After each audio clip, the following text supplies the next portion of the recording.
एक व्यक्ति महात्मा बुद्ध के पास गया और कहा, महात्मा जी, आपके बारे में बहुत सुन रखा है कि आप सबके दुख का निवारण कर देते हैं। कृपया मेरी भी सहायता कीजिए। बुद्ध जी ने उससे पूछा, क्या दुख है आपको? व्यक्ति बोला, प्रभु, मैं अत्यंत मेरे मन में गंदे विचार आते हैं और अत्यंत विलासी व्यक्ति हूँ।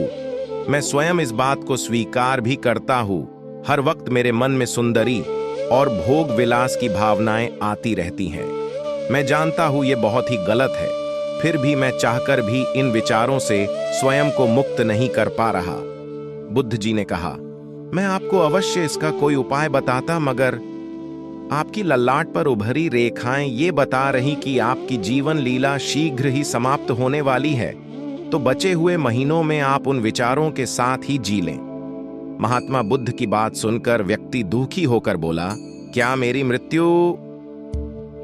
धन्यवाद प्रभु, मुझे झांत कराने हेतु व्यक्ति अपने घर की ओर बढ़ गया और विचार करने लगा, मेरी मृत्यु होनी तय है, तो क्यों न कुछ अच्छा कार्य करूं जिससे लोग मेरे जाने के पश्चात भी मुझे याद रखें। उस दिन से हर रोज वह व्यक्ति पूजा पाठ, हरि ध्यान, दान पुण्य करने लगा, परिवार को समय देने लगा, मन लगाकर काम धंधा चलाने लगा। वह व्यक्ति अपने काम काज में लग गया और अपने परिवार के साथ समय बिताने लगा, जिससे धीरे धीरे वह व्यक्ति आध्यात्मिक होने लगा और उसके मन से भोग विलासिता जैसे विचार समाप्त हो गए। ऐसा करते हुए साल बीत गए। एक दिन उसने विचार किया कि उसे अब मृत्यु से तनिक भी भय नहीं, लेकिन अभी तक उसकी मृत्यु आई क्यों नहीं?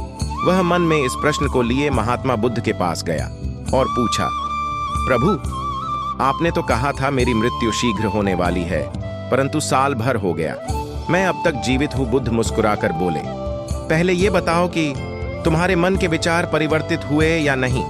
वह व्यक्ति आत्मविश्वास के साथ बोला, जी प्रभु, मेरा मन अध्यात्म की ओर अग्रसर हो चुका है।